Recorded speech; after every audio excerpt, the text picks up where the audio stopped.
Cromatografía. Esta técnica separativa es capaz de separar compuestos en base a la afinidad del analito entre una fase estacionaria y una fase móvil. En el link encontrarán cómo se produce la separación de analitos por cromatografía. El sistema cromatográfico se encuentra formado por una fase fija, otra móvil y el soluto o analito que distribuirá entre ambas fases y de allí se logra la separación de la muestra. Es un procedimiento físico-químico que permite separar los componentes o sustancias integrantes de una mezcla en movimiento, por adsorción o separación diferencial de estos componentes sobre una fase estacionaria.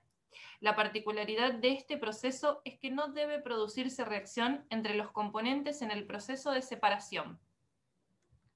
Adsorción. La separación se basa principalmente en las diferentes afinidades, en términos de adsorción de los componentes de la muestra sobre la superficie de un sólido activo. Pueden ser gases o líquidos contenidos en la fase móvil, que son retenidos por una adsorción selectiva en la superficie del sólido, que constituye la fase estacionaria. En la interfase sólido-fase móvil hay un aumento de concentración respecto a la del seno de la fase móvil. Es el mecanismo que controla las cromatografías líquido-sólido, como es este caso. Proceso de separación por adsorción en placa. Tenemos una muestra conformada por 3 analitos distintos, sembrados sobre la fase fija o adsorbente, cuya particularidad es que es de carácter polar. Para simplificar, solo por ahora, lo esquematizaremos como una esfera negra unida al adsorbente fuertemente, el otro analito como un cuadrado blanco unido menos fuertemente y por último el rombo negro de unión débil. Por otra parte, junto a la muestra a analizar, se siembra una muestra patrón. Se puede observar ello a tiempo T0. A tiempo T1 representa la muestra cuando se encuentra en contacto con el solvente, representado por esferas verdes. El solvente, que corresponde a la fase móvil, hace que el soluto adsorbido en la superficie del adsorbente al tiempo T0 es desorbido por él. Si se trata de una mezcla de solutos, el más fuertemente atraído por el adsorbente será el más difícil de eluir y será el que se desplace menos. A T2, a medida que transcurre el tiempo, se puede observar que el analito que eluye primero es la molécula esquematizada como rombo negro, cuya estructura química posee grupos funcionales polares o polarizables que lo hacen afín con el solvente de elusión. La fuerza de unión del analito con el adsorbente será del tipo interacciones entre dipolos permanentes y transitorios o entre dipolos transitorios. Le sigue, en orden de elusión, la esfera negra. Ello quiere decir que la estructura química del compuesto, estructuralmente, posee grupos aceptores de protones o bases de Lewis. Dicho de otra manera, que la unión de este con el adsorbente polar será del tipo puente hidrógeno, interacción entre dipolos permanentes.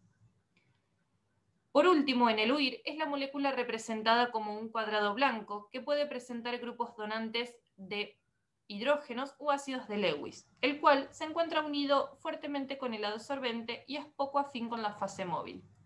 Las fuerzas con las que los solutos se fijan al adsorbente resultan de la polaridad de estos. Un solvente que es muy polar tiene una fuerza de elusión grande.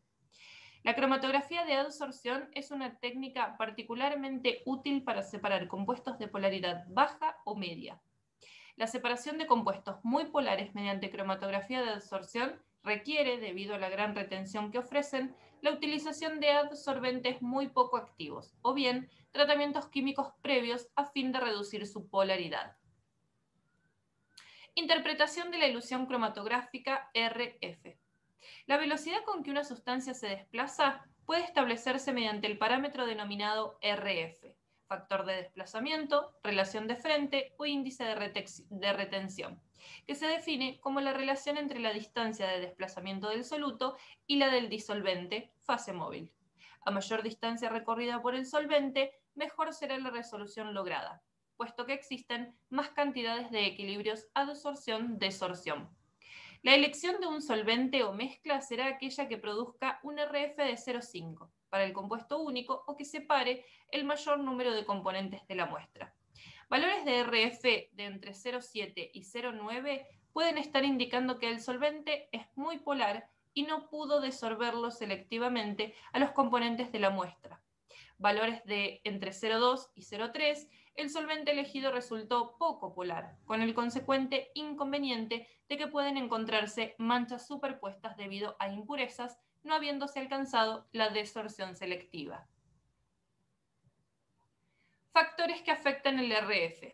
El RF expresa la movilidad de un compuesto en el proceso cromatográfico, el cual se ve influenciado por distintas variables, las cuales afectan la movilidad del analito, polaridad donde tiene importancia el adsorbente, por ejemplo, la estructura del soluto y el solvente en desarrollo. Por otra parte, también influyen otros factores como la temperatura y saturación de la cuba. Adsorbente. La actividad o poder adsorbente de la fase estacionaria. Los adsorbentes más comunes son alúmina o silicatos de aluminio. La inercia química. Este factor es fundamental al momento de su elección por probables reacciones químicas entre los compuestos y el adsorbente. Por ejemplo, la alúmina puede tener propiedades básicas y si el analito tiene algún componente ácido, podría quedar demasiado retenido debido a una interacción eléctrica por formación de sales. Además, puede haber reacciones como hidrólisis de ésteres o pueden deshidratar grupos funcionales lábiles de la muestra y consecuentemente modificar su estructura. El tamaño del gránulo del adsorbente. Es importante porque una gran superficie implica una mayor absorción y esto se traduce en una mejor resolución. Cuando se utiliza el adsorbente de grano más fino, el espacio entre los gránulos es pequeño, por lo que el equilibrio adsorción-desorción se establece rápido. Si el tamaño del gránulo es grande, tal equilibrio será por lo tanto lento, debido a la lejanía entre sitios activos de los sucesivos gránulos de adsorbente. Esto implica que el soluto necesita estar solubilizado un cierto tiempo en el solvente de desarrollo, hasta encontrar el siguiente sitio activo. Esto se traduce en una difusión del analito, generando las manchas que se observan en la corrida cromatográfica. En la tabla se muestra la afinidad de los compuestos orgánicos en función al adsorbente, donde se relacionan las diferentes polaridades de los diferentes grupos funcionales. En los alcanos, las únicas fuerzas de atracción presentes son del tipo Van der Waals, débiles interacciones, por lo que serán los menos atraídos. Y los ácidos carboxílicos son los más atraídos debido a los enlaces iónicos fuertes y son posibles a través de la formación de una sal. Otras posibilidades son los puentes hidrógeno, interacciones dipolo-dipolo y la formación de complejos de coordinación. Si tomamos como material absorbente la alúmina, las diferentes interacciones quedan descritas en la figura de la diapositiva. La alúmina se encuentra de tres formas diferentes: ácida a pH 4, neutra a pH 7 y básica a pH 10. La alúmina básica es útil para separar aminas y compuestos ácidos. La alúmina ácida es útil para ácidos carboxílicos, aminoácidos y compuestos básicos sensitivos. Y la alúmina neutra es comúnmente utilizada para una gran variedad de compuestos no ácidos y no básicos. Sílica gel es ampliamente utilizada para una variedad de compuestos orgánicos, incluyendo alcoholes, cetonas, ésteres, compuestos azo, aminas y ácidos carboxílicos. La habilidad del soluto para ser absorbido depende de su polarizabilidad temporaria o permanente y de su capacidad para formar puentes hidrógeno, como se observa en la primera figura. En general, el poder de ser absorbido aumenta con el incremento de grupos funcionales unido a la misma molécula y el solvente en la cual se encuentran disueltas. Existen casos en los cuales dos grupos funcionales presentes pueden formar puente hidrógeno intramoleculares y así absorberse menos, como lo muestra la segunda figura. La polaridad del disolvente es clave. Disolventes polares pueden competir de forma más efectiva con las moléculas polares de una mezcla por los sitios polares en la superficie del adsorbente y por lo tanto solvatar mejor los componentes. Por ello, conocer aproximadamente qué tipo de componentes presenta la muestra nos lleva a la elección del solvente y adsorbente apropiado. En la tabla se muestran algunos disolventes eluyentes según la polaridad de los mismos. El poder de dilución depende de la naturaleza del adsorbente y del compuesto a eluir. Escoger el disolvente de dilución depende de cuán fuerte los componentes de la muestra se mantiene unida al adsorbente. Si los componentes de la muestra solo se unen débilmente, entonces será necesario un disolvente con poco poder eluyente. Eluiría demasiado rápido y la separación sería muy poca. Al contrario, si la mezcla se une fuertemente al adsorbente, entonces es necesario un disolvente con un gran poder de elusión para prevenir que la mezcla eluya demasiado lenta o no se eluya. Debido a ello es que se usan mezclas de solventes y no solventes únicos. A tener en cuenta: energía de adsorción. 1. Moléculas neutras, grupos metilenos, fuerzas de Van der Waals, no hay formación de uniones químicas, manchas redondas. 2. Uniones polares, como por ejemplo carbono-cloro, dipolo inducido, físicas, manchas redondas. 3. Moléculas polares, ácidos o bases, grupos de superficie polar nucleofílica, interacción fuerte con el adsorbente por puente hidrógeno. 4. Uniones covalente, uniones muy fuertes, no hay separación. En la tabla se observa con qué energía de adsorción se unen los distintos grupos químicos a un adsorbente como sílica gel.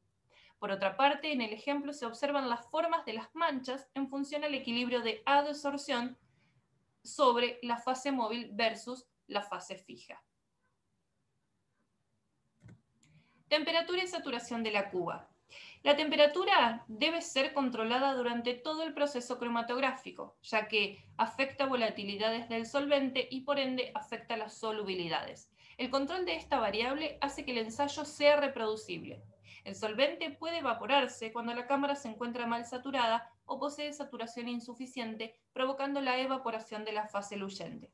Por ello, es aconsejable tener presente que antes de poner a desarrollar el cromatograma, la cuba se encuentra en una atmósfera de solvente, permitiendo así ascender por capilaridad continuamente sin evaporarse. De no ser así, tenderá a evaporarse de la capa de adsorbente para equilibrar el líquido con su presión de vapor, lo que genera un ascenso no homogéneo. Cromatografía de partición o reparto. Los componentes de la fase móvil, formada por líquidos o gases que son retenidos por la fase estacionaria, que también es líquida, donde la movilidad del o los analitos se dará en función de su solubilidad. Si las dos fases son líquidas, se tiene realmente un proceso de extracción en continuo.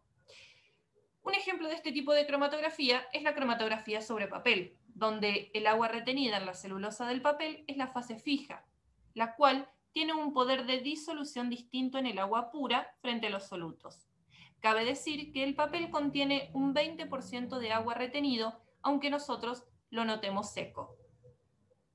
Este proceso implica la distribución diferencial de un soluto o sustancia adsorbible entre dos fases, una de las cuales está inmóvil, agua del papel, y la otra móvil, disolventes o portadores. Veamos el siguiente ejemplo. Se considera la separación de una mezcla de dos compuestos, A y B, cuyos coeficientes de reparto se encuentran dados por la ecuación 2.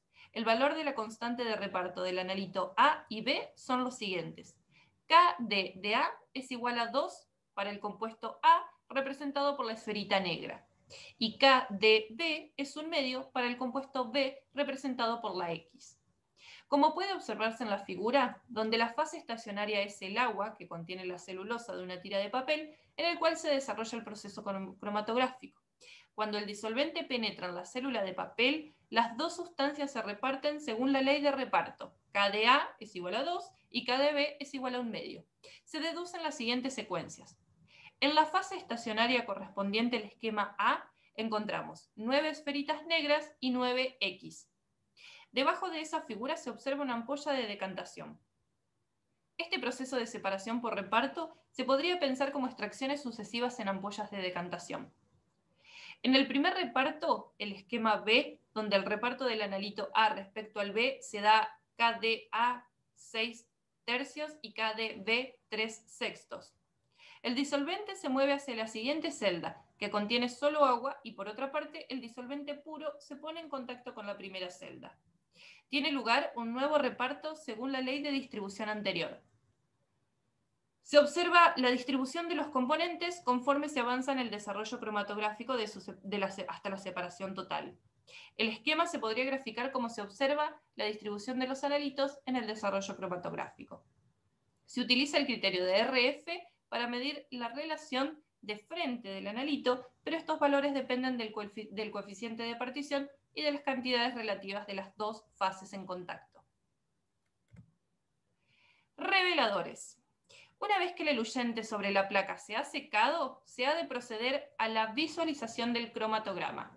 En determinados casos, si los compuestos son coloreados, estos pueden realizarse de forma directa. Sin embargo, para compuestos incoloros es necesario utilizar diferentes técnicas de revelado.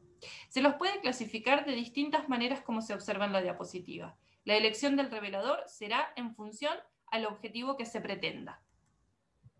Algunos reveladores son luz UV. Si la sustancia absorbe luz ultravioleta, se puede usar una fase estacionaria impregnada con un indicador fluorescente. El numerito que aparece como subíndice nos indica la longitud de onda de excitación del indicador utilizado. Ello permite visualizar el cromatograma iluminando la placa con una lámpara de luz ultravioleta, UV. Los diferentes compuestos aparecen en la placa como manchas circulares. Introducción de la placa en vapores de yodo. Para ello, la placa se introduce en una cubeta que contiene cristales con yodo y se deja estar en ella durante unos minutos. Los vapores de yodo se disuelven en las manchas de los compuestos orgánicos, tiñéndolas de color marrón. Otro ejemplo, el rocío con una solución de agua, ácido sulfúrico en relación 1:1, dentro de un compartimiento especialmente protegido y bajo una campana de extracción de gases. Después se calienta intensamente, por ejemplo con un mechero, hasta carbonizar los compuestos. Revelado de un desarrollo cromatográfico de forma circular sobre papel de cationes como hierro, níquel y cobre, revelado con amoníaco y dimetilglioxima. Algunos reactivos orgánicos también permiten el revelado permanente de la placa, obteniéndose manchas coloreadas en los compuestos separados sobre la placa por alguna reacción con alguna parte de la molécula, como se observa en la reacción entre el níquel y la dimetilglioxima.